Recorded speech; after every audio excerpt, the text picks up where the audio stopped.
Video games have been available to consumers for the last 30 years. They are a unique form of entertainment because they encourage players to become a part of the game's script.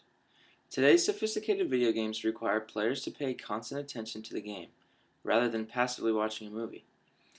This has both positive and negative impacts on players. Several studies have been published that explore these impacts on today's children. Good quality video games offer lots of benefits to kids. They can provide fun and social form of entertainment, encourage teamwork and cooperation when played with others, make kids feel comfortable with technology, which is particularly important for girls who don't necessarily use technology as much as boys. It helps increase children's self-confidence and self-esteem as they master games, helps them develop skills in reading, math, technology, and problem solving, and it makes them want to participate in related offline activities such as reading or sports, and can help with hand-eye coordination. Games like Call of Duty sold over 5.6 million copies in 24 hours. That number is just insane.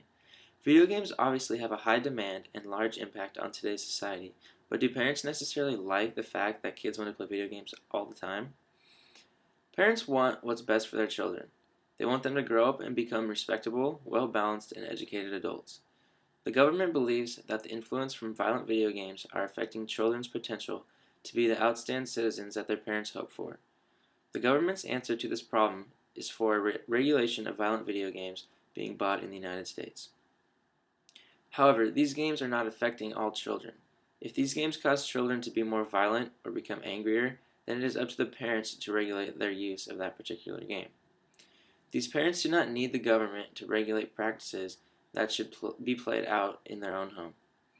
Parents instill values and morals in their children, such as love your neighbor as yourself and do unto others as what you would want to be done unto you. Would you want to be blown to pieces by a sniper rifle? Would you want to have someone run over you with a car? No. These actions are played out on video games and have governmental institutions in an uproar, thinking that they can be affected by the actions of young children. Yes, video games are violent, but the violence in these games are so outrageous and fabricated that merely playing them for entertainment will not have an effect on a child like the government thinks it will. Even without video games in particular, boys in particular will still want to play with guns or make believe they are superheroes, soldiers, or bad guys. It is in the nature of boys to make up these games and gun noises because to them that is the adventure of being a boy. Actions such as these are looked down upon for being dangerous and violent instead of praising them for teaming up with ideas of courage and bravery, prevailing good versus evil, and working as a team. Taking these games away from children are not going to stop them from playing the games that are in their nature. Boys want to be the hero. They want to rescue the weak, and sometimes that includes pretending to use a gun.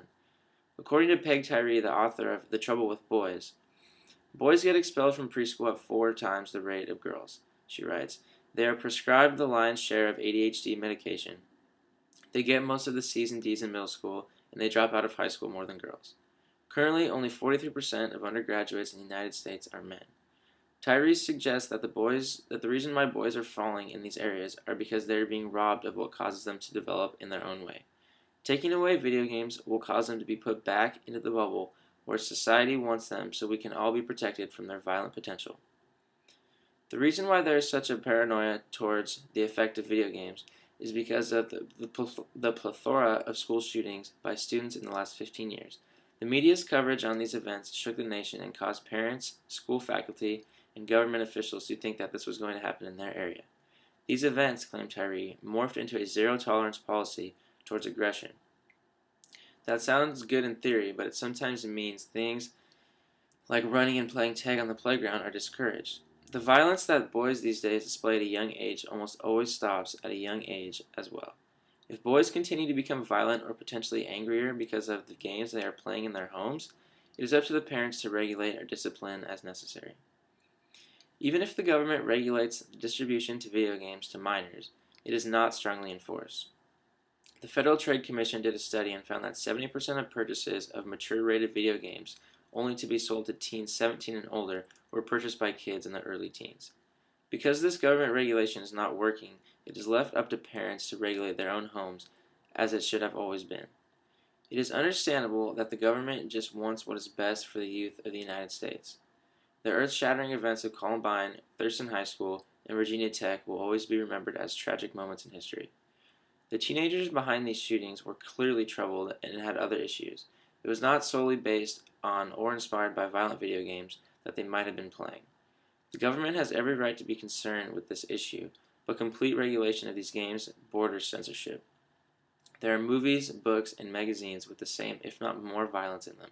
If the government is not regulating the publication of these other forms of media, then they should not be allowed to regulate the content of video games and who can access them. The parents should be more involved in their children's lives to decide which video games are allowed in their household and which are not. Parents should be strict about video game practices within their house and encouraging time outside, time to be active, and time to student outside of leisurely activities. If parents want to allow their children a certain amount of time to play video games, they should be allowed to play whichever ones they want. The decision of the content should not be left up to the government. Kids will be kids, boys will be boys. Allowing children to use their outlet for their fantasies of being heroic and adventurous through video games might be a good thing. They can play out their natural roles and also gain stimulating mental growth. Parents should regulate which games are played in the house and make sure they are the appropriate age when they start to play them. These decisions should be decided upon within each family because each family is different. The government cannot and should not regulate such rules that should be decided upon in each individual home.